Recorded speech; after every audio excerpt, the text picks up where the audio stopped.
Vị Khê, phường Niên Hòa.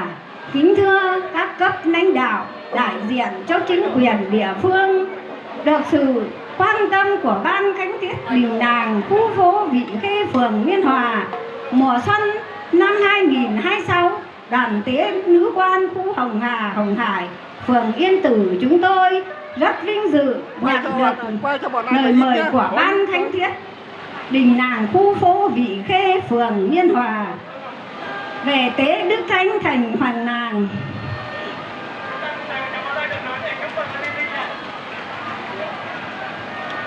Lời đầu tiên cho phép tôi thay mặt cho đoàn tế niên khu Hồng Hà, Hồng Hải,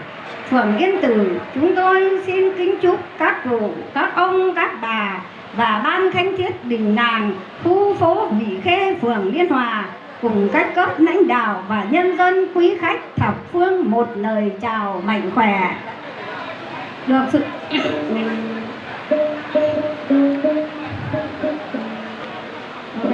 đoàn tế niên khu Hồng Hải, Hồng Hải chúng tôi rất vinh dự nhận được lời mời của Ban Khánh Tiết Đình Làng ở khu phố Vị Khê, phường Liên Hòa. Đoàn tế chúng tôi được về để thế Đức Thánh Thành Hoàng Làng. Cuối cùng tôi xin kính chúc Ban Khánh Tiết Đình Làng khu phố Vị Khê, phường Liên Hòa cùng các cấp lãnh đạo và nhân dân quý khách thập phương một lời chào mạnh khỏe, an khang thịnh vượng, gia đình tràn đầy hạnh phúc, và chúc buổi lễ dâng hương thành công tốt đẹp. Sau đây buổi lễ dâng hương bắt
Thank you.